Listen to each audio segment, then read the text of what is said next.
Bom dia a todos. Então, em sequência, nossas atividades da Academia de Pesquisa Clínica do CEPET, hoje nós vamos tratar do tema abordando questões éticas. Nas nossas atividades anteriores, nós já tivemos 14 encontros, onde tratamos dos ingredientes básicos da pesquisa e também dos delineamentos de pesquisa com os vários tipos de estudo. E hoje, especificamente, nós falaremos das questões éticas em pesquisa.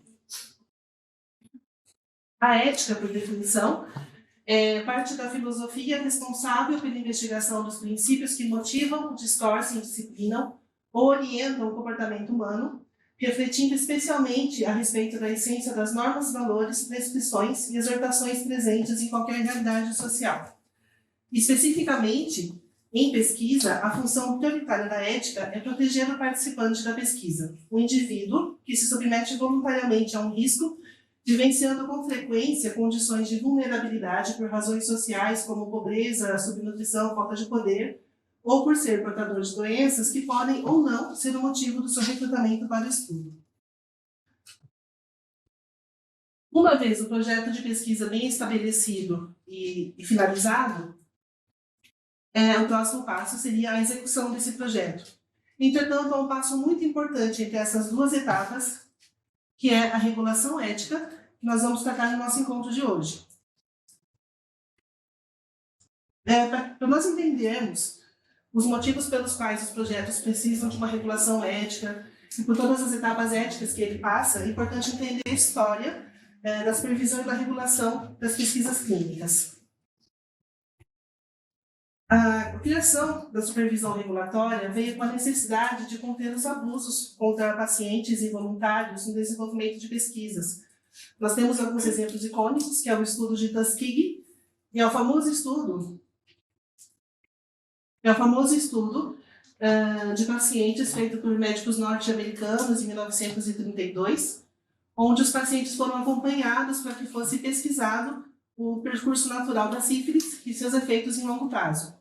Os pacientes eram, na sua totalidade, negros, de baixa renda e baixa escolaridade, de uma região rural do Alabama. Esses pacientes foram seguidos, em contrapartida recebiam algum tratamento médico, alimentações, moradia, um auxílio funeral, e eles eram submetidos a diversos procedimentos dos quais eles não tinham conhecimento exato de qual era a finalidade, e mesmo depois, quando surgiram os antibióticos para o tratamento da sífilis, os pesquisadores, de alguma forma, evitaram que os pacientes tivessem acesso tanto à informação como ao tratamento oficial. Também pesquisas desenvolvidas por médicos norte-americanos com grupos vulneráveis nos Estados Unidos, como idosos em asilos, presidiários ou crianças, e principalmente as pesquisas realizadas por médicos nazistas na Segunda Guerra Mundial. Esses médicos utilizaram de prisioneiros de guerra e prisioneiros no campo de concentração para realizar alguns estudos, que na verdade são mais considerados atrocidades. E logo no fim da Segunda Guerra Mundial, esses médicos que desenvolveram essas pesquisas foram julgados por um comitê militar internacional na cidade de Nuremberg. E esses médicos foram condenados quase na sua totalidade. Assim, surgiu nesse momento, em 1947, o Código de Nuremberg, que é o primeiro documento que regulamenta a pesquisa clínica, onde ele descreve que todos os voluntários participantes de estudo têm o direito à informação e de abandonar a pesquisa a qualquer momento que ele desejar. Partindo, então, do Código de Nuremberg, e na necessidade de proteger os participantes de pesquisa, surgiram então os princípios éticos em pesquisa clínica. Então, essas pesquisas que violaram diretamente esses princípios éticos nortearam o desenvolvimento das regulamentações atuais para a proteção dos pacientes da pesquisa, baseados no respeito à pessoa, ou seja, um participante de estudo tem direito e deve receber todas as informações acerca dos procedimentos que serão realizados. Ele tem total direito de aceitar ou não participar de uma pesquisa sem que isso interfira no seu tratamento. O segundo princípio é a beneficência. A participação numa pesquisa clínica, ela tem que ter os seus riscos mínimos, e na existência desses riscos, eles têm que eles têm que ser menores que os benefícios. E a justiça. onde o paciente tem direito a saber de uma distribuição igualitária dentro de um estudo, ou seja, ele não pode ser imputado por ter uma condição vulnerável ou usar como argumento que ele vai ser beneficiado com uma pesquisa. Então, com base nos princípios e com todo esse olhar da regulamentação e proteção do paciente de pesquisa, surgiram também as regulamentações sobre pesquisa clínica com seres humanos no Brasil. Para essas regulamentações, o Conselho Nacional de Saúde publicou várias resoluções a partir de 1988. Não vou falar detalhadamente de todas elas, vou pontuar as mais importantes.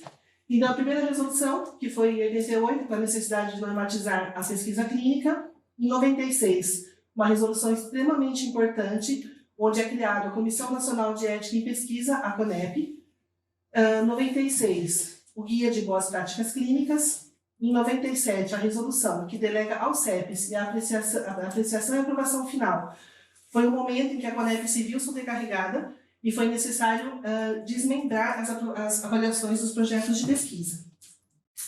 Em 99, a criação da Anvisa, um momento extremamente importante, a maior agência reguladora do país. E nesse mesmo ano também, a Resolução 292, onde ela regulamenta a participação estrangeira nos estudos e envio de amostras biológicas para o exterior. Esses estudos, em particular, obrigatoriamente têm que ser apreciados pela CONEP. Em 2000, as resoluções que cuidam de pesquisas com reprodução humana e povos vulneráveis, como as minorias indígenas. 2005, o estabelecimento do documento de boas práticas clínicas. Ainda em 2005, a regulamentação para projetos de pesquisas multicêntricos e também a regulamentação que utiliza material biológico humano.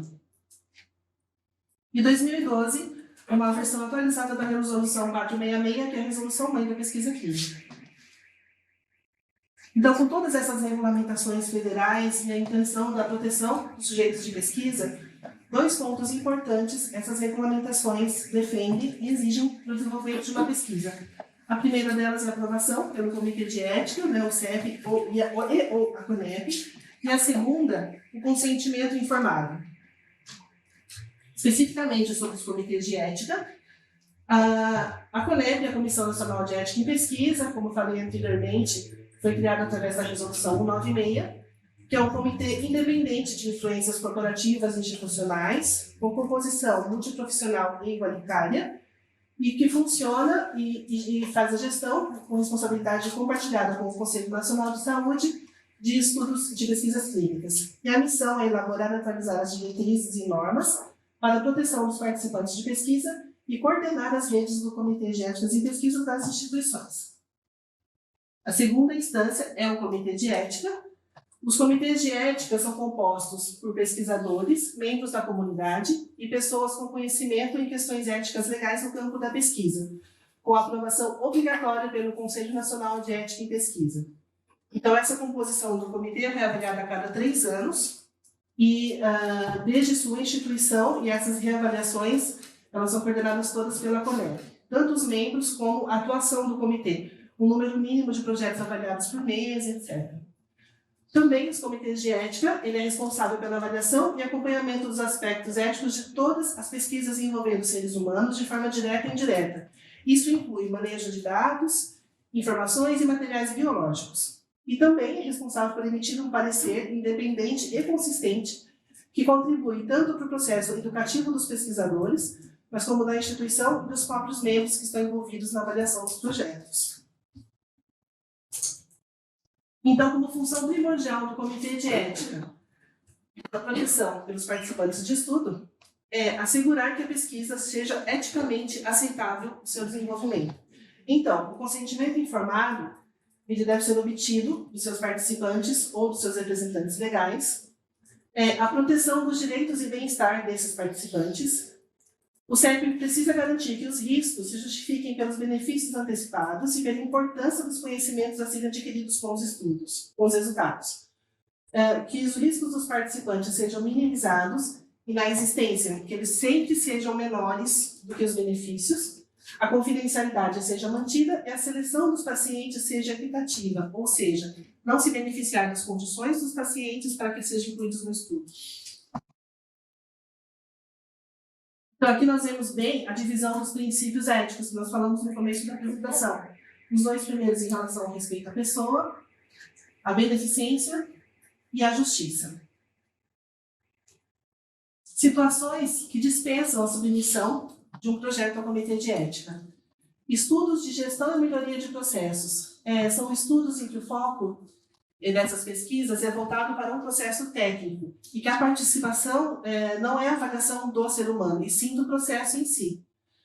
Validação de técnicas, se refere a estudos que necessitam validar um determinado equipamento que utilizam amostras biológicas. Nesse caso, também a validação é do processo técnico, do equipamento ou do maquinário. E as amostras que são utilizadas para esses testes são amostras excedentes que já seriam descartadas. Essas amostras podem ser utilizadas nesse caso, e estudos de meta-análise e revisão sistemática, que são estudos secundários. E também o ser humano não é o objeto principal de avaliação.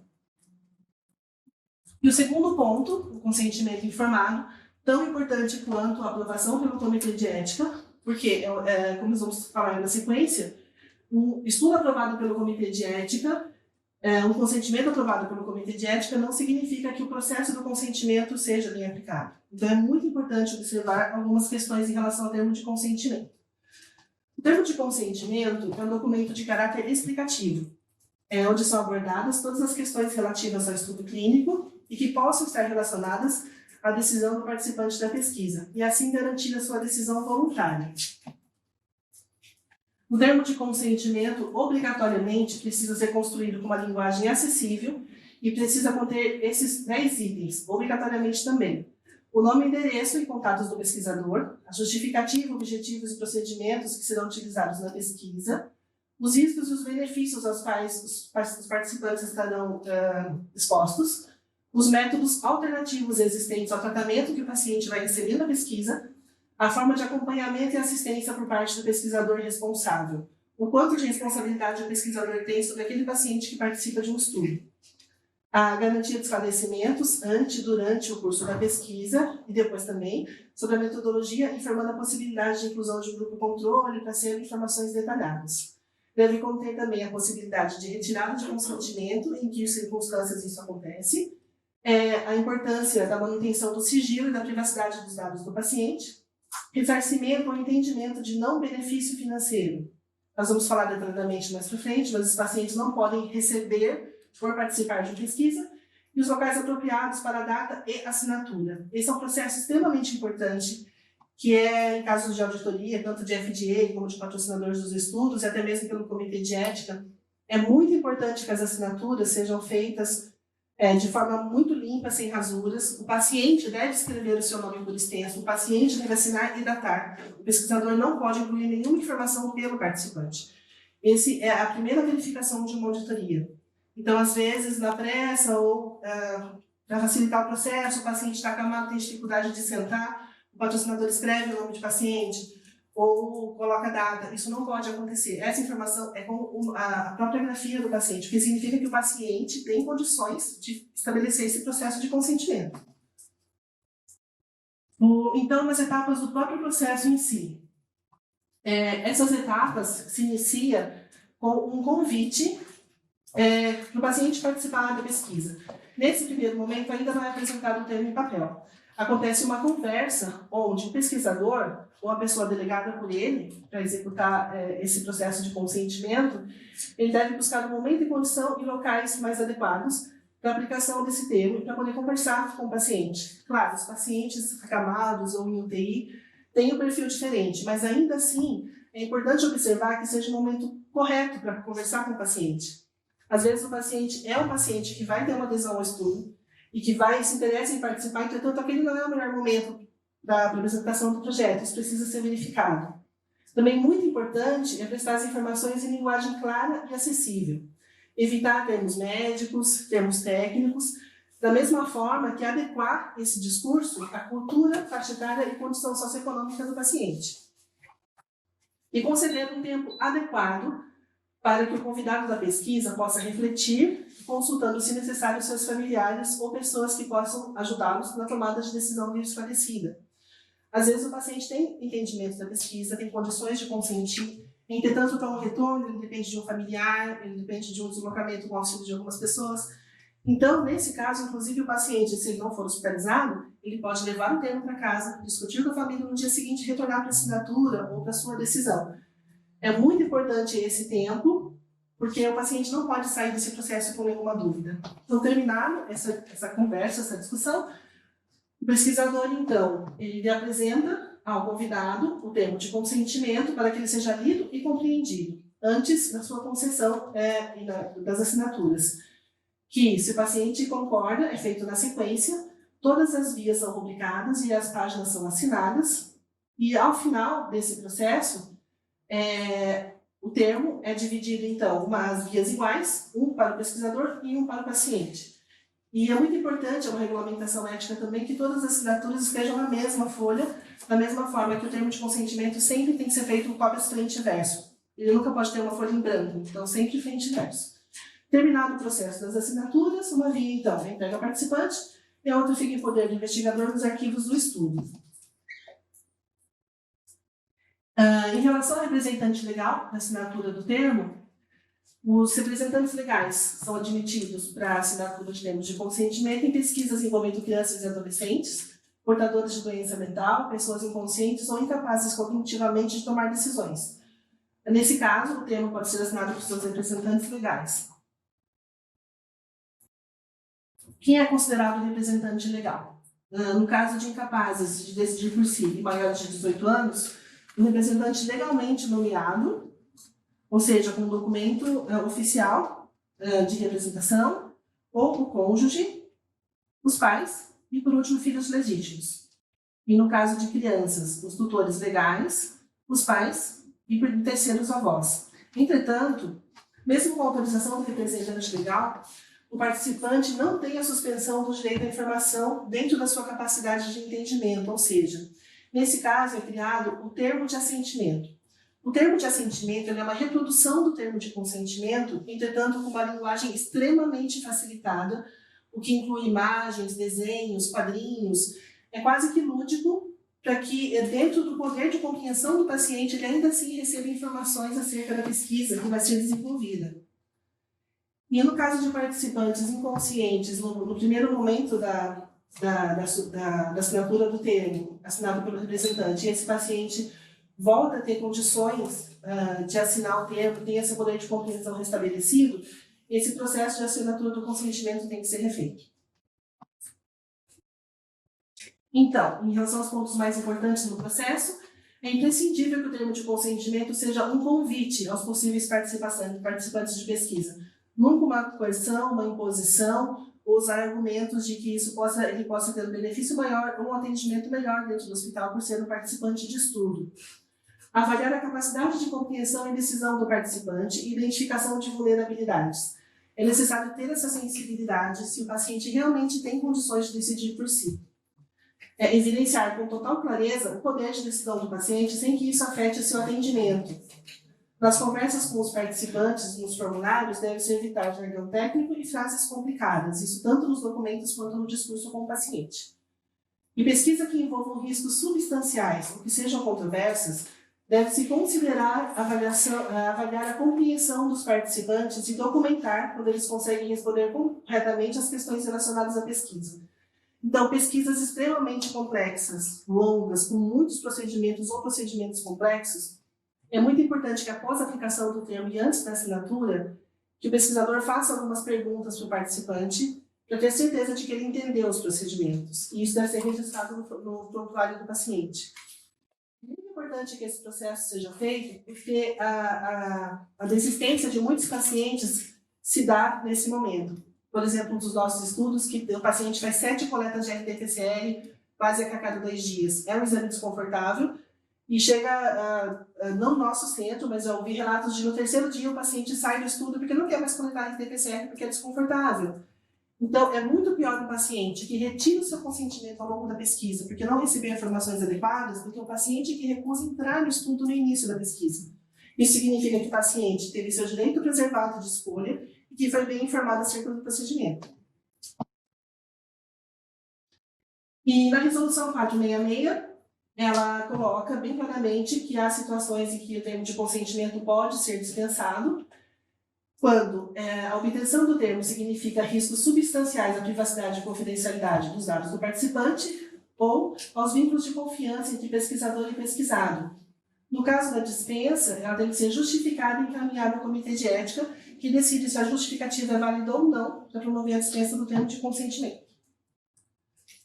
É importante dizer que estudos baseados apenas na análise de dados prontuários não são necessariamente passíveis da dispensa de termo de consentimento. Caso seja possível localizar o participante ou representante legal das quais as informações vão ser coletadas, o termo de consentimento deve ser assinado. E também, na real impossibilidade de contato com o participante, pode ser dada como justificativa, que o paciente ou o telefone não existe mais, o paciente mudou, mora longe. Daí, então, a instituição que detém os prontuários tem que promover uma anuência e concordância disso, e um documento chamado TCUD, que é o Termo de Compromisso de Utilização de Dados, deve ser enviado à CEP, com o compromisso da utilização dessas informações. E sobre confidencialidade, recentemente a Lei Geral de Proteção de Dados, ela causou um certo desconforto em relação aos estudos clínicos, no sentido que ela veio para proteger os dados pessoais, inclusive nos meios digitais, por pessoa natural ou por pessoa jurídica de direito público ou privada. Essa lei é aplicada em toda e qualquer operação que inclua o tratamento de dados pessoais. Isso também afeta a pesquisa clínica. Os CEPs ainda olham com algum cuidado para a coleta dessas informações, no sentido da possibilidade de conseguir ou não e o quanto isso prejudica o processo científico. Entretanto, há uma grande discussão e os estudos retrospectivos, em alguns casos, têm sido prejudicados por essa necessidade de termo. E ainda, com a criação da LGPD, foi criada também a Autoridade Nacional de Proteção de Dados, a ANPD. Essa autoridade, ela não fiscaliza diretamente os estudos, porém, ela fiscaliza a CEP e CONEP, e ela pode exigir informações acerca do tratamento dos dados. Por enquanto, não há ainda a possibilidade de que ela pesquise os centros diretamente, porém, existe uma discussão no sentido de que haja uma terceira etapa de aprovação dos projetos, que seria a CEP, CONEP e a ANPD, onde ela avaliaria diretamente o tratamento desses dados e os critérios de confidencialidade. Ainda não é nada definitivo, mas é uma questão em discussão. Então, possíveis pontos fracos em relação ao termo, principalmente, seria o processo inadequado na obtenção do consentimento do paciente, a coerção, informações vagas ou inconsistentes ao voluntário. E em relação aos comitês de ética, como eles são independentes e descentralizados, apesar de seguir uma legislação federal, eles possuem formulários e documentos próprios. Isso reflete variação nas avaliações de estudos multicêntricos. Os estudos multicêntricos, cada centro submete o seu próprio estudo ao seu CEP local. E há uma variação nessas avaliações. Então, invariavelmente, um hospital pode ter seu projeto aprovado e outro não. E não há possibilidade, num projeto multicêntrico, de uma emenda exclusiva daquele centro. Isso reflete uma emenda para todos os hospitais e pode atrasar o processo. E também acompanhamento da execução das pesquisas. Os comitês exigem a elaboração de relatórios semestrais, e é o único método que ele tem de fiscalizar as pesquisas. Então, ele não vai presencialmente dentro de um hospital, exceto por denúncias ou em alguns casos graves, verificar se os termos estão assinados, se a coleta tem sido feita de forma correta. Então, nesse sentido, é muito importante o juízo e o caráter de investigador, que são elementos mais importantes para garantir que a pesquisa seja eticamente aceitável diante das limitações dos comitês de ética. Então, em relação a esse tema de juízo e caráter de investigador, nós vamos falar da má conduta científica, que aqui se caracteriza pela ação intencional, isso é, o pesquisador está ciente que a conduta é errada e assim a pratica. Então, nós temos alguns exemplos aqui, como falsificação, que é a manipulação e criação de dados para deturpar os verdadeiros achados do estudo, fabricação de resultados, que é a elaboração e registro de resultados falsos, apropriação indevida de conteúdo alheio, ou seja, o uso desse conteúdo sem autorização do seu autor atual, verdadeiro, o plágio, é a apropriação de ideias, resultados e palavras de outras pessoas, omitido o devido crédito, autoplágio, é a replicação de estudos que o pesquisador fez anteriormente com pequenas mudanças, entretanto sem ajuste científico de fato. Autoria indevida, quando exclui contribuidores e trabalhos com autoria são apresentados ou publicados sem autorização dos demais coautores, e a falta de cumprimento das exigências legislativas e regulamentares, onde ele infringe conscientemente regras de segurança. E ainda sobre conduta do pesquisador, é o conflito de interesse. O conflito de interesse, de maneira geral, ele é entendido como um conjunto de condições onde o julgamento profissional do médico relacionado ao bem-estar dos pacientes ou a validade da pesquisa é influenciado por interesses secundários. E nesse caso, na intenção de minimizar esses efeitos, algumas soluções seriam reduzir a possibilidade de viés, ou seja, por exemplo, um estudo onde o pesquisador é cego. Então, ele não vai ter tendência, não conhecendo o tratamento, ele não vai ter tendência a avaliar um ou outro tratamento dentro de um estudo.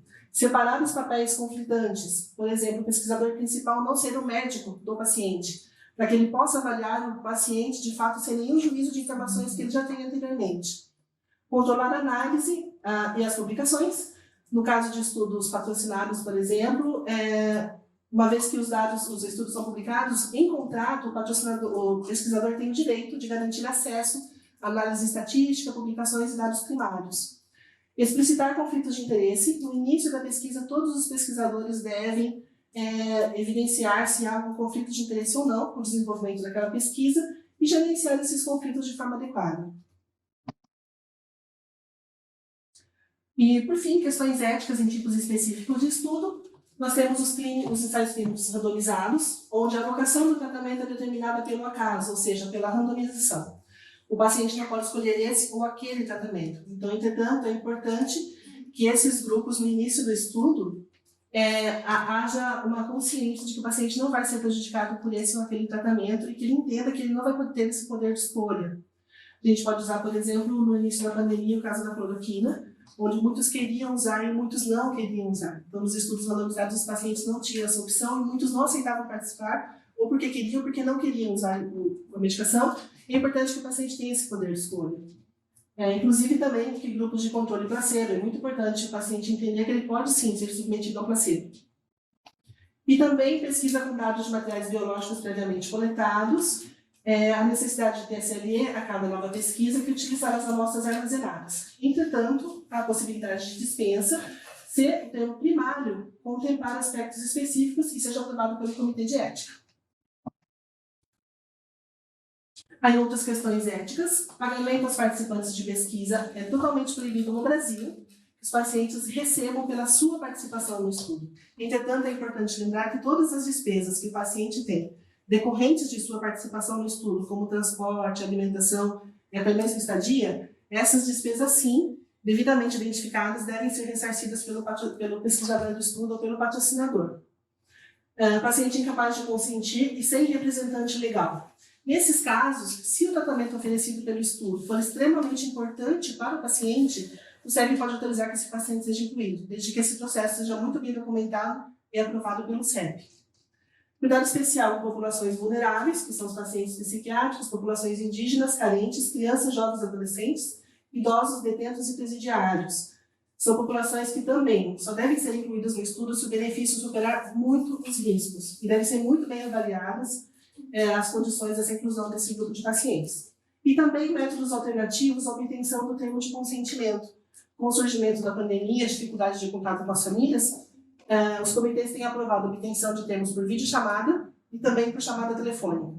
São processos que têm que ser detalhadamente descritos para o CEP e que dependem da aprovação desse processo para que eles sejam aceitos. E, por fim, as considerações finais sobre as questões éticas. Os investigadores devem garantir que seus projetos observem os princípios éticos do respeito à pessoa, à beneficência e à justiça, e assegurar que as pesquisas estejam em concordância com as regulamentações federais.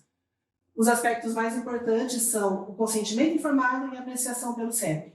Durante o processo de consentimento, os investigadores devem explicar aos potenciais participantes a natureza do projeto e seus procedimentos, riscos, benefícios e alternativas, e ainda assegurar a confidencialidade das informações dos participantes. Também os investigadores devem ter integridade ética, não podem cometer má conduta, devem explicitar e gerenciar adequadamente os conflitos de interesse. Em certos tipos de pesquisa, outras questões devem ser abordadas, por exemplo, os ensaios randomizados sobre os braços de intervenção.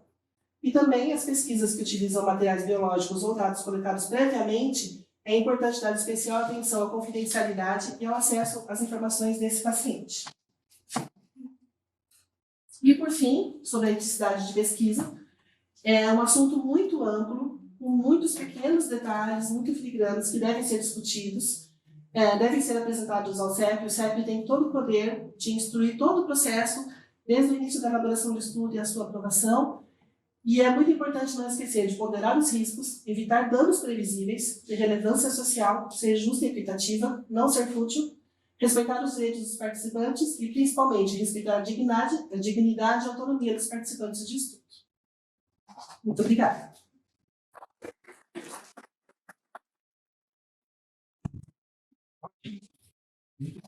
Deixa esse último slide. Esse aqui é bem bacana. Isso aí a gente podia automaticamente acrescentar na nossa anatomia da pesquisa, no nosso PINER, né? Já tem a parte ética ali, mas talvez agora de uma forma estruturada, todos esses 7 itens terem que ser respeitados. Então, esse gráfico é sistematiza. de um curso da PUC de Sorocaba sobre ética, muito bom, e esse gráfico resume muito dentro do que foi discutido. Muito legal, muito boa a aula, não só na forma como você apresentou e na conclusão marcando considerações também que são importantes para a nossa regulamentação. Não são fáceis de serem encontradas em livros que vêm de outros países. Né? Você é a nossa referência para esses elementos de regulação da pesquisa. Você guarda permanentemente os direitos dos doentes, a parte ética, boas práticas clínicas. Gosto assim de algumas vezes, assim, a gente olha para você assim, está tudo certo, e você diz assim, está tudo certo. Você... Está em discussão. Eu ouvi você. Eu vou falar então. Oi. Verônica, também achei muito boa a apresentação, viu? Parabéns, né? Esse aqui é domínio do assunto, tudo isso. Foi bem claro, assim, na apresentação, nos slides, no sequenciamento das informações. Foi muito bom. Tem, não sei, acho que 3 comentários. Primeiro é que pesquisas acontecem aí há uma vida, né? Falando no mundo, no Brasil e tal. Uma loucura que só em 1999 tem começado as regulações, né? Seja com Visa ou CONEP, ANS, tudo isso. Né? Na verdade, isso faz parte, esses 3, a criação da Visa e também da ANS, do início do processo de regulação do sistema de saúde, que não tinha regulação de SUS e nada disso. E, poxa vida, parece que nos anos 2000 foi ali, né? Tanto tempo sem esse troço, assim, ao vento, né? E imagina tudo que não deve ter acontecido aí, de desvios e má conduta e, enfim, a exposição de participantes e tudo isso. Então, realmente a gente é um país que anda a cavalo ainda, né? Não autorizado. Daí ainda, pegando o gancho disso, eu acho que os processos regulatórios, eles vão, a Anvisa, veja, em 20 anos, tudo que ela evoluiu do ponto de vista de regulação e de tudo isso, né, de controle e tal coisa. Mas, considerando o fato de que nós vivemos num país, assim, já há uma grande queixa dos processos e da demora em CONEP, por falta de recursos humanos e mesmo por causa de burocracia, você ter a possibilidade de ter uma terceira fase de avaliação dessa NPD, ao mesmo tempo que teria um sentido, mas é preocupante no sentido de que a gente não tem celeridade e velocidade para avaliação, né, de tudo. Então, também tem outro lado de estimular a pesquisa, né, pesquisa de boa qualidade, pesquisa internacional, já que a gente ainda é um país que engatinha em pesquisa própria de alta qualidade, né? Você tem uma outra instância de avaliação realmente preocupa nesse sentido. Sabe? E a terceira é uma pergunta. Eu sempre achei que os maiores de 18 anos, o processo de responsabilidade legal seguia o direito das sucessões. Então, Era cônjuge, filho e pai. E não pai na frente. Mas você mostrou ali que é pai na frente. Pai na frente. Na frente dos não filhos. ser... Vou voltar um pouquinho. É. O pai na frente dos filhos, sim. Sim. O cônjuge, os pais e os filhos legítimos.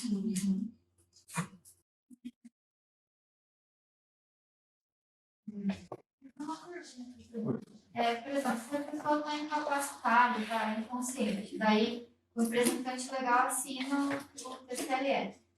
E essa pessoa acorda depois, tem que ser assinado novamente? Tem que acontecer o reconsentimento com o próprio paciente. E daí Em todas as circunstâncias. armazena daí os dois. Armazena os dois. Legal. Sabe que a LGPD, a autorização pela Comissão pela Agência, né, de Proteção dos Dados,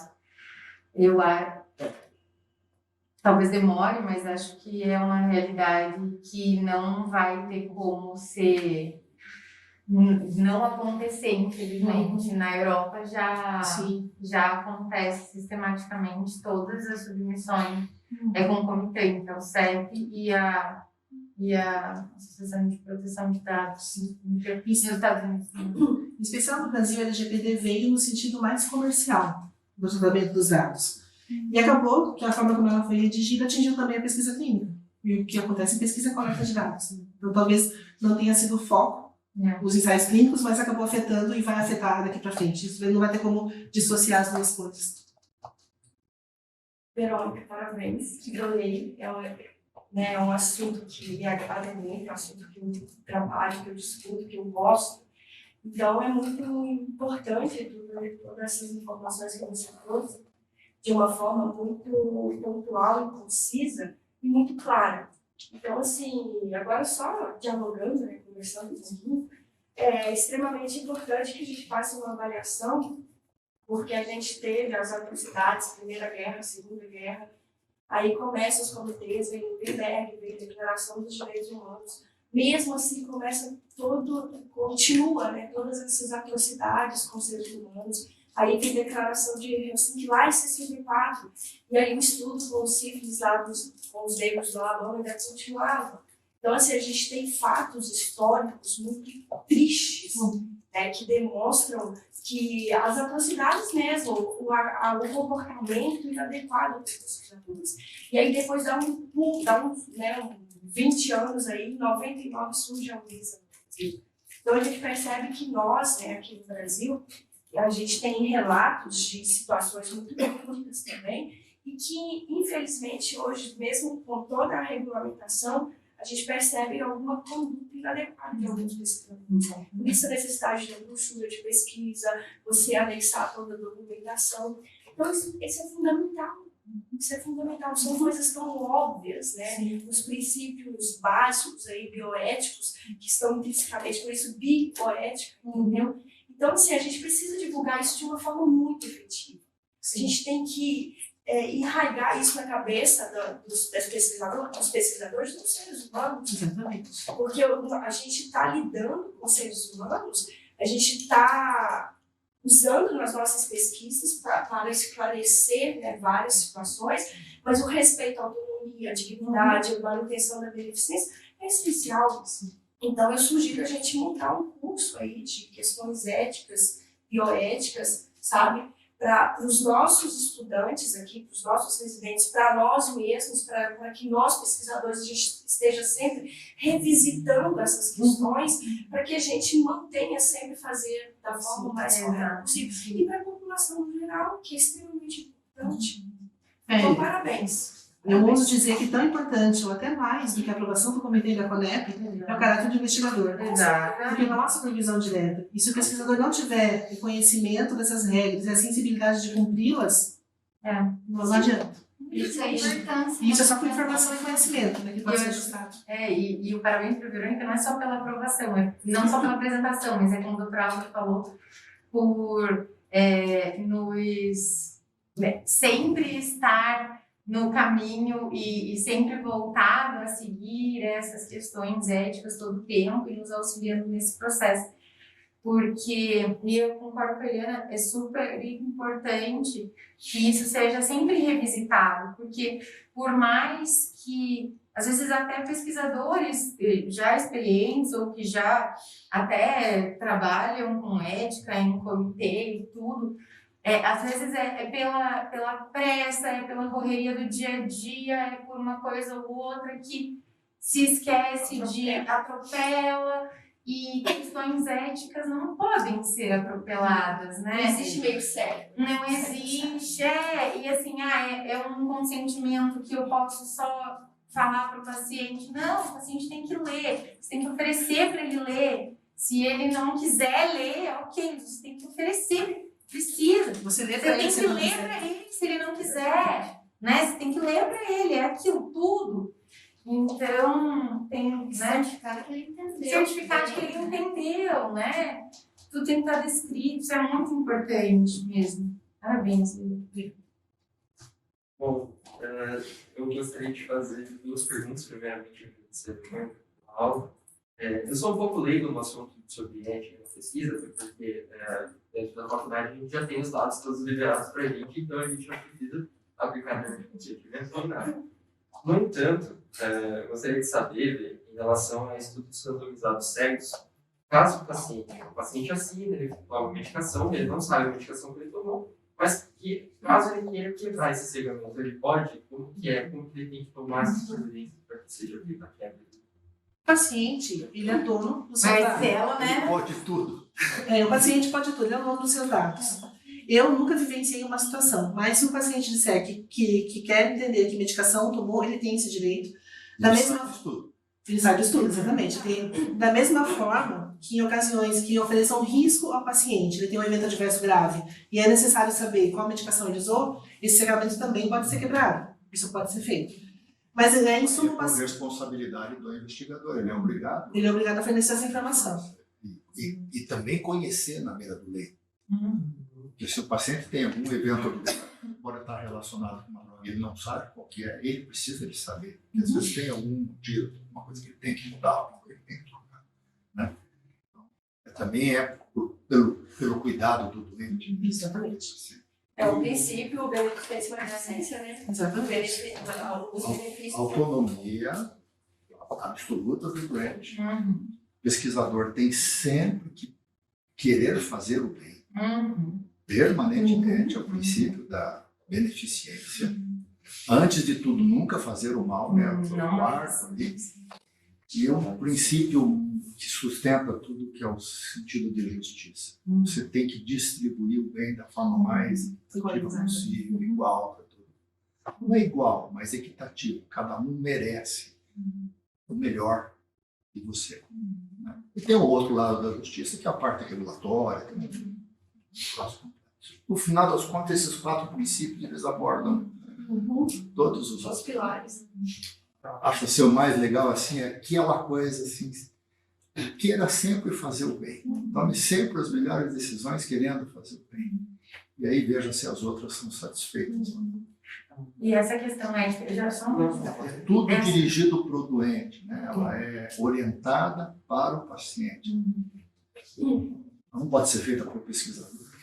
E essa questão, né, ética acima da regulatória é muito legal, até acho que foi muito marcante para a gente os tantos exemplos de pausa no estudo da cloroquina, hidroxicloroquina, retorno nos estudos. O CONEP não pediu em momento nenhum para a gente parar o estudo, né? Doutor Álvaro, todas as vezes que chegou ali na porta, a gente vai deixar um hold do estudo até novas informações, porque a gente não precisa esperar a notificação de órgão regulatório para fazer a coisa certa, né? A ideia é fazer a coisa certa, né? Por si, pelo próprio pesquisador, evitar qualquer risco, isso é muito, muito importante. Vai, você consegue a pergunta. Outro questionamento é a respeito, a partir do momento que o paciente ele assina o termo de consentimento, ele consegue, então, seus dados ao pesquisador, a quem for fazer as pesquisas referente ao medicamento, toda a sua... Ele se submete ao delineamento da pesquisa. Exato. Ele fornece os dados deles para que Ele permite que os seus dados sejam utilizados na pesquisa. Exato.